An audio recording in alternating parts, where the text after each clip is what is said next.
Good morning students, मैं Priyanka Pandey CIS coaching Jaunpur से आपको हिंदी पढ़ा रही हूँ। कंटिन्यू हिंदी पढ़ा रही हूँ और हमारा वर्णमाला का चैप्टर चल रहा था, उसको हम फिर कंटिन्यू आगे करते हैं। देखिए, मैं आपको वर्णमाला पढ़ा रही थी, उसमें मैंने आपको कुछ तथ्य बताए थे, वर्णों से रिलेटेड कुछ तथ्य बताए थे, वही मैं अब आगे लेके चल रही हूँ। जरा देखिए, ये अयोगवाह किसे कहते हैं? ठीक, अयोगवाह किसे कहते हैं? अयोगवाह क्या होता है? इससे बहुत सारे क्वेश्चंस आते हैं। तो अगर आपको मेरी बातें समझ में आती हैं या मेरे पिछले वीडियो में सब कुछ समझ में आ रहा है तो चैनल को लाइक शेयर सब्सक्राइब ज़रूर करिए, बेल आइकन प्रेस कर लीजिए। आगे आइए, हम अपने टॉपिक पर चलते हैं। अयोगवाह किसे कहते हैं? ये बहुत इंपॉर्टेंट चीज़ है, इससे क्वेश्चन कई ठो आता है। अयोगवाह क्या होता है? ऐसा वर्ड या ऐसे वर्ड जो न तो स्वर में होते हैं और ना ही व्यंजन होते हैं। ऐसे वर्ड जो न स्वर होते हैं और न व्यंजन, वो क्या कहलाते हैं? अयोगवाह कहलाते हैं। ऐसे वर्ड, परिभाषा लिखिए, ऐसे वर्ड जो न स्वर होते हैं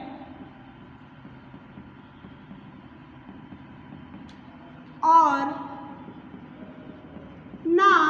ना ही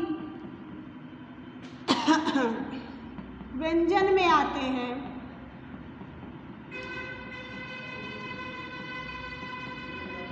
अयोगवाह कहलाते हैं। अयोगवाह कहलाते हैं।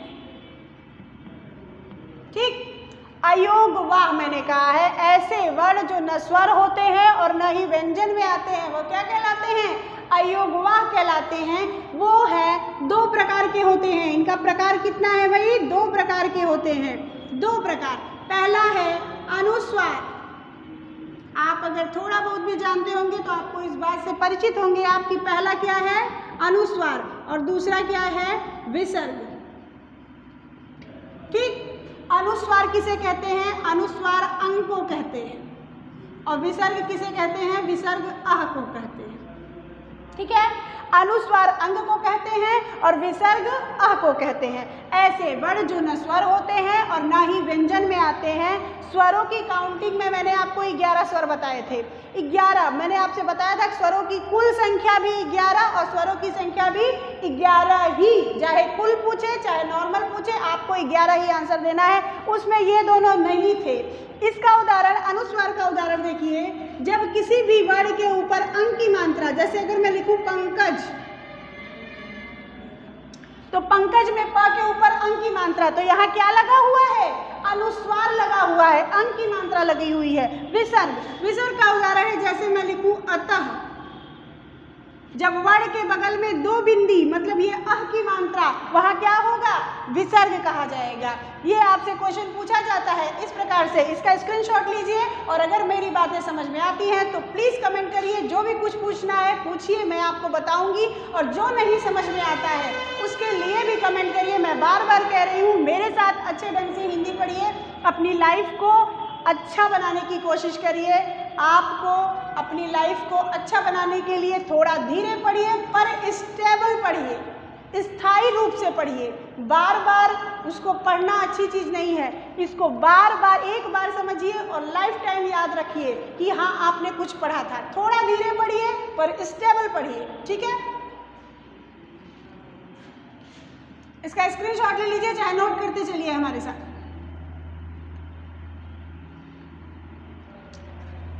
तो मैंने क्या कहा? अयोगवाह दो प्रकार के होते हैं, एक होता है अनुस्वार और एक होता है विसर्ग। अनुस्वार को, अंग की मात्रा को क्या कहते हैं? अनुस्वार, और दूसरा होता है विसर्ग, जिसको अह की मात्रा कहते हैं।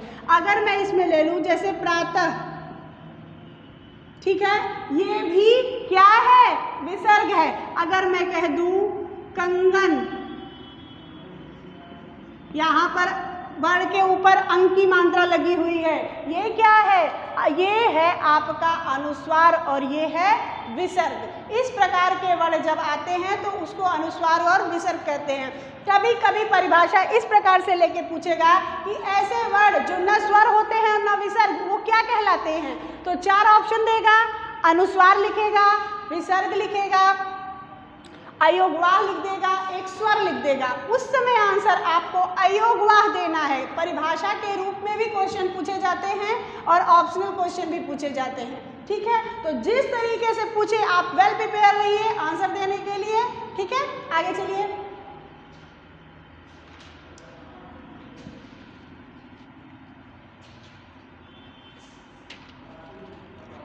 अनुनासिक वर्ण,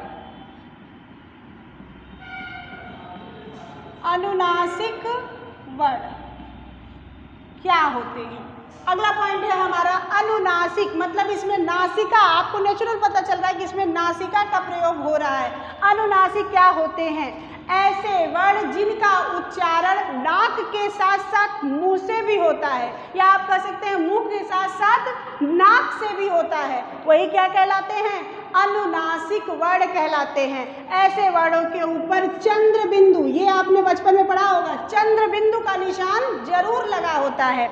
जैसे अगर मैं आपको समझाऊं, ऐसे वर्ण जिनका उच्चारण मुख के साथ साथ नासिका से भी होता है, वही क्या होते हैं? अनुनासिक वर्ण होते हैं। जैसे अगर मैं लिख दूं आंख, तो क्या ये सही है?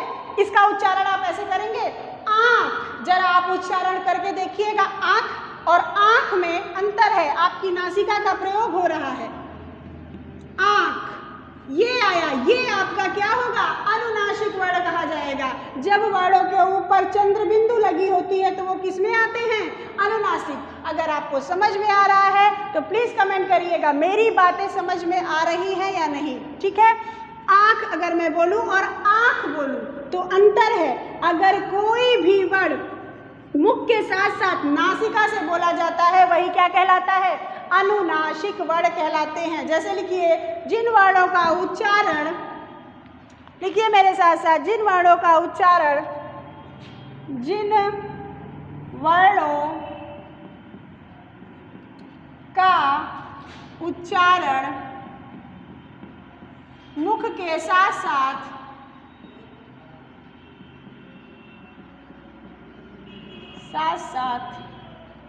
नासिका से होता है, नासिका से होता है, उसे अनुनासिक वर्ण कहते हैं। उसे अनुनासिक वर्ण कहते हैं। याद रखिएगा, वर्णों के ऊपर जब चंद्र बिंदु का निशान लगा रहे, जैसे आंख, तो ये होगा अनुनासिक, ठीक है? ऐसे ही अगर मैं कह दूं चांद, तो यहां भी चंद्र बिंदु लगा हुआ है। अंक की मात्रा और चंद्र बिंदु में बहुत अंतर होता है। अभी मैंने आपको बताया कि अंक की मात्रा क्या होगी भाई? अनुस्वार होगी। मैं बार बार रिमाइंड कराती हूँ, रिमाइंड कराने से आपके माइंड में स्टेबल हो जाएगा, समझ में आएगा और एग्जाम में गलती कभी नहीं होगी। गलती यहाँ हो जाए वो बेटर है, लेकिन गलती एग्जामिनेशन हॉल में आपके पेपर पे बिल्कुल क्लियर कट होना चाहिए आपको कि आप कैसे पढ़ रहे हैं, क्या आपने आंसर दिया है, और आपको एकदम कॉन्फिडेंस रहेगा अपने आंसर पे, ठीक है? तो आँख और चांद, ये देखिए अंक की मात्रा लगाऊंगी तो ये अनुस्वार होगा, लेकिन यहाँ मैंने चंद्र बिंदु लगाई है तो ये मतलब आप किसी भी चीज का उच्चारण करिए तो चाँद और चांद में आपकी नासिका का प्रयोग हो रहा है, तो वहीं पे ये होगा अनुनासिक वर्ण। जिन वर्णों का उच्चारण मुख के साथ साथ नासिका से होता है उसे अनुनासिक वर्ण कहते हैं। जिन वर्णों के ऊपर चंद्र बिंदु लगी होती है वही अनुनासिक वर्ण होते हैं। जैसे आपसे क्वेश्चन पूछ लेगा, निम्न में अनुनासिक शब्द बताओ। अगर ये आपसे पूछा कि निम्न में अनुनासिक शब्द बताओ और आंख लिख दिया कान कर दिया, शाद लिख दिया, नाक लिख दिया। तो अगर आपको पता है कि अनुनासिक होता क्या है तभी तो आप आंसर दे पाएंगे। तो ये आपका राइट आंसर होगा, याद रखिएगा। ये क्या होगा? आपका राइट आंसर होगा। मैंने अभी अभी आपको बताया है कि वर्ण के ऊपर जब चंद्र बिंदु लगा होता है वही अनुनासिक शब्द या वर्ण होता है, याद रखिएगा इस बात को, ठीक है। तो आगे चलिए, किस तरह के क्वेश्चन आते हैं मैंने आपको अनुनासिक के बारे में बताया। आगे चलते हैं। मैंने आपसे कहा है कि मैं आपको रोज एक शुद्ध वर्तनी की बात करूंगी, तो जरा सा टॉपिक से हटिए और वर्तनी शुद्धि में आ जाइए। वर्तनी, शुद्ध वर्तनी, शुद्ध वर्तनी में बात करती हूं। अगर मैं आपसे कहूं कि आनुषंगिक, आनुषंगिक और एक लिखूं आनुसंगिक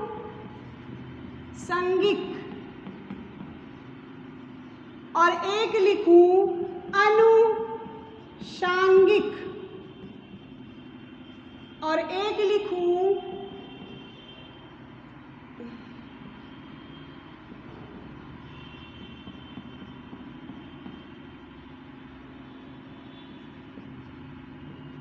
तो प्लीज़ कमेंट करिए कि इसमें राइट आंसर क्या है। मैं अगले वीडियो में आपको बताऊंगी। अगर आप कमेंट करके मुझे बता देंगे, मुझे पता है कि आपको आता है, तो प्लीज़ इस तरह के शब्दों का कमेंट करिए। ऐसे शब्द परीक्षा हाल में आपको मिलेंगे, ये मेरी गारंटी है। ऐसे ही शब्द, मैंने ये नहीं कहा कि यही, लेकिन मैं जिस प्रकार से रेगुलर आपको शब्द पे शब्द देती रहूंगी तो महीने में 1 से 30 शब्द हो जाएंगे और 30 शब्दों में से अगर 2 भी फंस गया तो आपके लिए लाइफ बन जाएगी।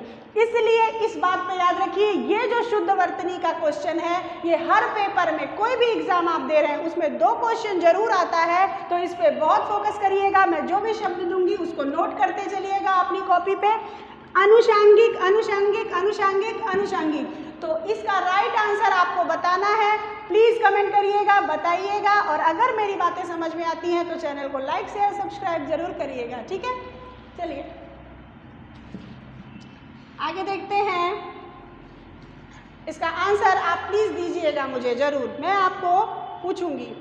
पंचमाक्षर, मैंने आपको बताया था पंचमाक्षर क्या होता है, फिर भी मैं रिमाइंड करा दे रही हूँ कि पंचमाक्षर ये भी एक टॉपिक है आपका, ठीक। वर्गों का 5वां अक्षर ही किसी भी वर्ग का, जैसे मैंने आपको बताया था क वर्ग, च वर्ग, एज ए एग्जाम्पल, तो कितने वर्ग थे भाई? 5 वर्ग थे। कितने वर्ग थे? 5 वर्ग थे। 5 वर्गों में 25 वर्ण थे। अगर मैं कहूँ क, ख, ग, घ और अंगा, तो ये जो 5वां अक्षर है यही क्या है? सभी वर्गों का, सभी वर्गों का ये 5वां अक्षर ही क्या होगा? पंचमाक्षर होगा। याद रखिएगा, मैं हर एक टॉपिक से आपको टच कराती चल रही हूँ। वर्णमाला आपको पूरी तरीके से प्रिपेयर हो जाएगा। किसी भी वर्ग का 5वां अक्षर पंचमाक्षर कहलाता है, ठीक है। किसी भी वर्ग का 5वां अक्षर ही पंचमाक्षर कहलाता है। आगे चलिए, किसी भी वर्ग का 5वां अक्षर पंचमाक्षर कहलाता है। अब हमारा क्वेश्चन बनता है, मैं आपको बताऊं, उच्छिप्त व्यंजन।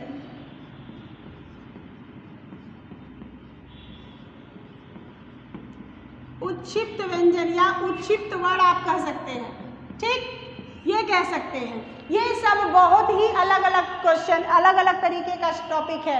इस तरह के क्वेश्चन इस समय पूछे जाते हैं, इसलिए मैं आपको बताना अच्छा समझ रही हूँ। ऐसे वर्ण जो जिह्वा को झटके से उठाकर जिसका उच्चारण होता है, जिन वर्णों का उच्चारण जिह्वा को झटके से उठाकर होता है या लुढ़क कर होता है, वही क्या होते हैं? उच्छिप्त वर्ण होते हैं, उच्छिप्त व्यंजन होते हैं। याद रखिएगा, ये 2 हैं।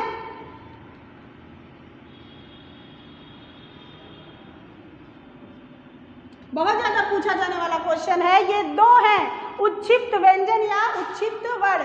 ऐसे वर्ण जिनका उच्चारण जिह्वा को झटके से उठाकर होता है, वही क्या है? उच्छिप्त वर्ण या उच्छिप्त व्यंजन। मैं आपसे वर्णमाला से रिलेटेड कुछ क्वेश्चन पूछूंगी अगले वीडियो में, और आपको बताना है, जैसे कि मैंने समास में आपसे एक वीडियो में कुछ क्वेश्चन दिया था, उसी प्रकार से मैं वर्णमाला से भी पूछूंगी। जैसे जैसे पढ़ते चलिए, वैसे वैसे प्रिपेयर करते चलिए, इससे आपका रिदम बना रहेगा और आपको आपको पढ़ने में भी काफ़ी बेटर फील होगा। इससे आपका हर चैप्टर तैयार हो जाएगा। ठीक है, उत्क्षिप्त व्यंजन या वर्ण। उत्क्षिप्त वर्ण क्या होता है? ऐसे वर्ण जिनका उच्चारण जीवा को झटके से उठाकर होता है वो उत्क्षिप्त व्यंजन या वर्ण कहलाते हैं। अक्सर करके ऐसे दे देगा, बात को ध्यान से सुनिएगा, ऐसे दे देगा तो ऐसे ये आपका गलत आंसर है। इन दोनों के नीचे जब ये बिंदी लगी होती है तभी ये क्या होते हैं? ये बिंदी ही इंपॉर्टेंट है। ये जो बिंदी लगी है यही उत्क्षिप्त व्यंजन का डिनोशन है। आपसे पूछेगा इस प्रकार से, निम्न में उत्क्षिप्त व्यंजन, निम्न में उत्क्षिप्त व्यंजन बताइए।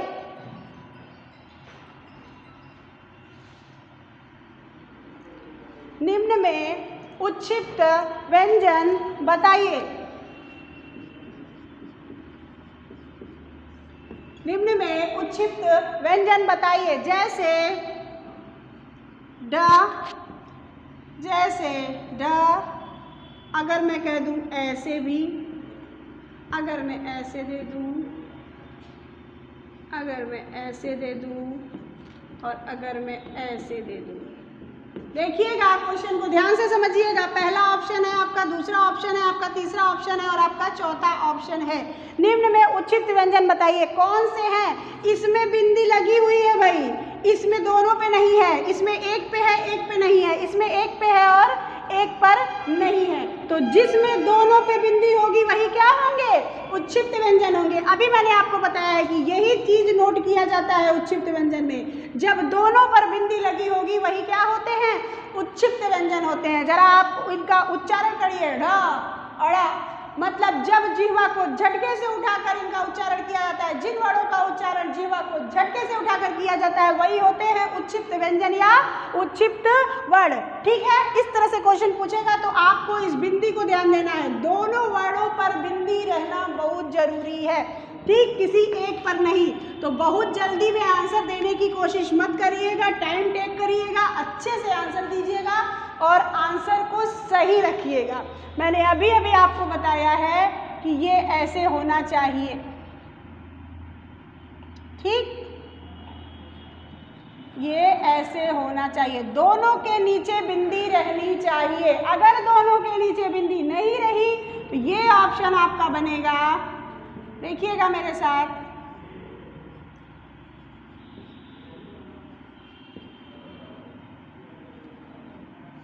तो इस प्रकार से ऑप्शन बनेगा। अगर इस प्रकार से ना बना तो इस प्रकार से बन जाएगा। ये चार ऑप्शन हैं आपके, तीसरा और चौथा।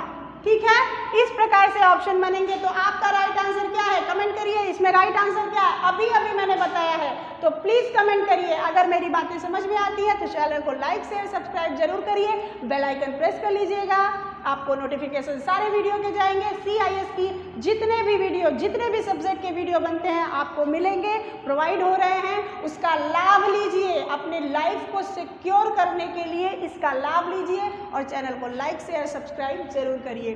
तो देखिए ड और ढ, यहाँ जब दोनों में बिंदी है, आप, मुझे पता है कि आपको अच्छे से समझ में आ रहा है, तो ये चीज आपका आंसर हुआ राइट। ठीक है, उत्क्षिप्त व्यंजन। अब आइए, कुछ एक इम्पॉर्टेंट टॉपिक है हमारा, एक अलग सा टॉपिक है, मैं आपको बताना चाहती हूँ। अमानक वर्ण, अमानक वर्ण। ठीक, ऐसे वर्ण ये क्या होंगे भाई? मानक का मतलब मान्यता प्राप्त, आ लगा हुआ है मतलब इसमें कुछ बात तो है, कुछ निगेटिविटी लग गई है, कुछ नकारात्मक चीजें हैं। अमानक मतलब मानक जो न हो, ऐसे वर्ण जिनका मान्यता अब खत्म हो गई है, ऐसे वर्ण जिनकी मान्यता नहीं है, ऐसे वर्ण जिनको मान्यता प्राप्त नहीं है, ऐसे वर्ण क्या कहलाते हैं?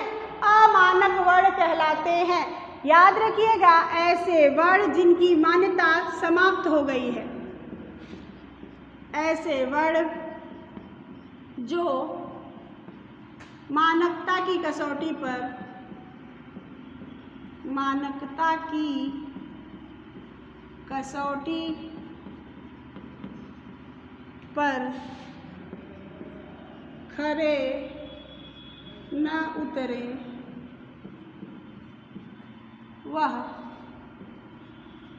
अमानक वर्ण कहलाते हैं। अमानक वर्ण कहलाते हैं।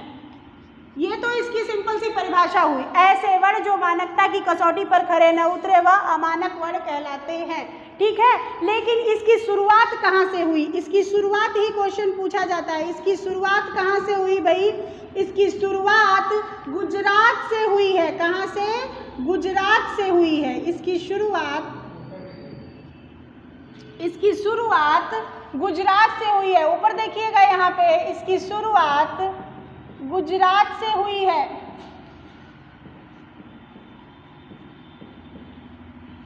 गुजरात से आपसे क्वेश्चन पूछेगा अमानक वर्णों की शुरुआत किससे हुई है? तो गुजरात से हुई है। ठीक है, आइए देखिए, इसको नोट कर लीजिए कौन कौन से हैं अमानक वर्ण, उसको लाइन वाइज नोट करिए। मतलब कि अगर आज वो वर्ण है तो आज उसका कुछ बदला हुआ रूप है। मेरा कहने का बस इतना ही मतलब है। अगर मैं ये कहूँ मानक, एक तरफ बनाइए मानक वर्ण और एक तरफ बनाइए अमानक वर्ण।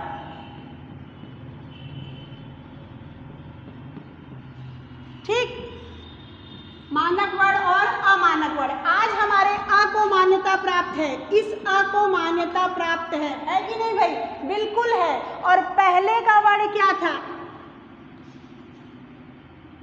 ये पहले अ इस प्रकार से होता था, इस प्रकार से ध्यान दीजिएगा। पहले अ इस प्रकार से होता था जैसे मैंने अभी बनाया है। पहले की रामायण मतलब इस समय जो प्रेजेंट टाइम में जो एडिशन रामायण के हो रहे हैं उसमें ये नहीं मिलेगा, ये पहले की रामायण में मिलेगा। इन वर्णों को मान्यता नहीं मिली, तभी तो आज डेवलप होके क्या हुआ?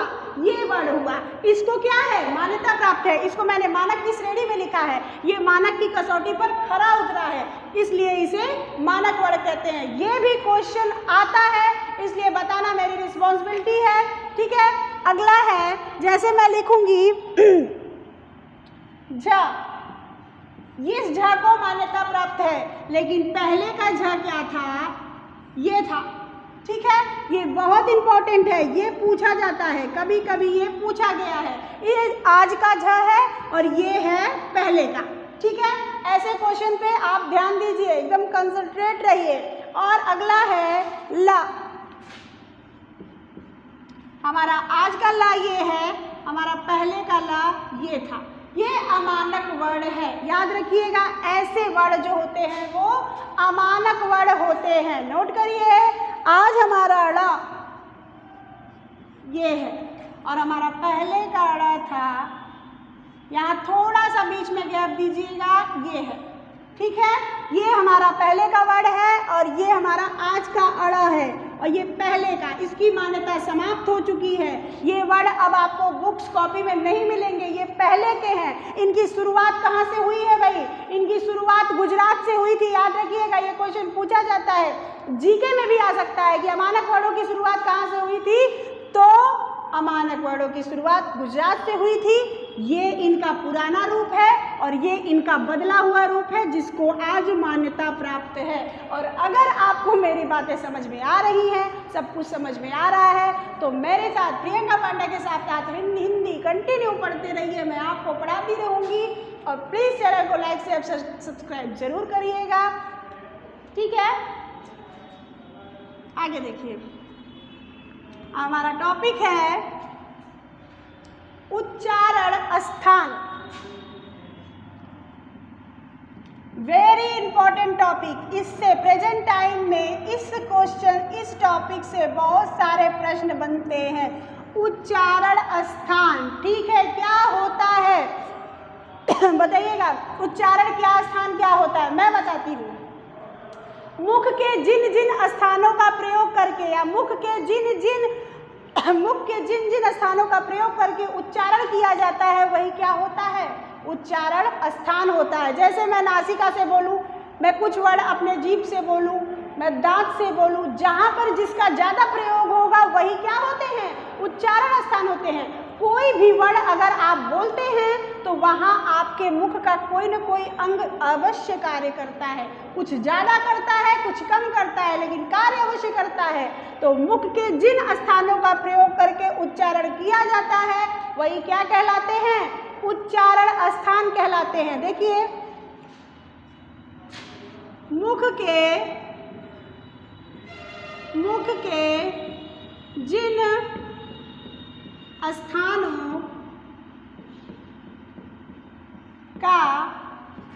का प्रयोग करके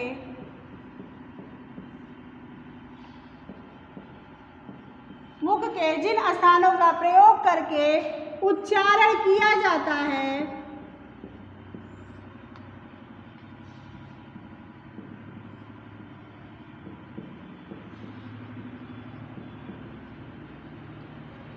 उच्चारण स्थान कहलाते हैं।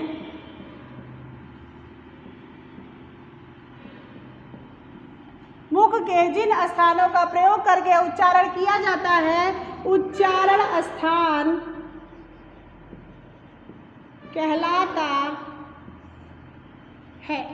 ठीक, याद रखिएगा, ये क्वेश्चन है आपका। मुख के जिन स्थानों का प्रयोग करके उच्चारण किया जाता है उच्चारण स्थान कहलाता है। अभी मैंने आपको बताया है, अगर कोई भी वर्ड आप बोलेंगे तो आपके मुख का, चाहे आपकी जीभ, आपकी जिह्वा, आपके दांत, आपका तालु, आपका ओठ, उसमें प्रयोग होता है। तो वही जो प्रयोग होता है वही हमारा उच्चारण स्थान कहलाता है कि कौन सा वर्ड किस उच्चारण स्थान से बोला जाता है। ऐसा क्वेश्चन एग्जाम में आता है कि ये आपको 4 ऑप्शन देगा, एक वर्ड देगा, उसमें आपसे पूछेगा कि कौन इस वर्ड का क्या उच्चारण स्थान है। तो इस वर्ड जब आप जानते रहेंगे तभी आपको पता चलेगा कि इस वर्ड का उच्चारण स्थान क्या है। याद रखिएगा इस बात को, ठीक है। तो मैं आज आपको बताना चाह रही हूँ कि मुख के जिन स्थानों का प्रयोग करके उच्चारण किया जाता है उसे उच्चारण स्थान कहलाता है या उच्चारण स्थान कहते हैं। अब आज का क्वेश्चन ये बनता है कि उच्चारण स्थान कितने प्रकार के होते हैं। ठीक है, पहले आंसर अलग था और प्रेजेंट टाइम में आंसर बिल्कुल अलग है। जो आज के परीक्षाओं में आंसर मान्यता प्राप्त है वही आंसर आपको देना है। ठीक है, जैसे कि पहले उच्चारण स्थान की संख्या हमेशा 7 होती थी। पहले, मैंने प्रेजेंट टाइम की बात नहीं की, मैंने पहले की बात की है। उच्चारण स्थानों की संख्या पहले 7 होती थी और प्रेजेंट टाइम में अगर क्वेश्चन आता है कि उच्चारण स्थानों की कितनी संख्या है तो उच्चारण स्थान की संख्या 9 बताएंगे आप, बिल्कुल 9। कितनी होगी उच्चारण स्थानों की संख्या?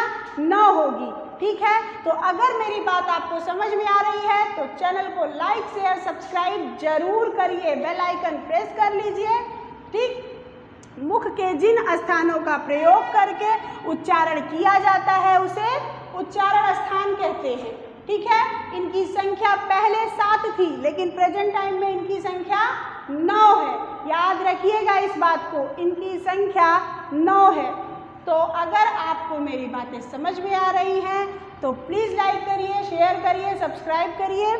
और आज जो क्वेश्चन मैंने आपको वर्तनी शुद्धि का दिया है उसका आंसर कमेंट करके ज़रूर बताइए। अगर आप इसको केयरफुली लेते हैं तो इसमें से जितने शब्द में मैं आपको दूंगी उसमें से कोई ना कोई शब्द ज़रूर आएंगे। याद रखिएगा इस बात को, कोई ना कोई शब्द ज़रूर फंसेगा तो आपको मेरी बात याद आ जाएगी।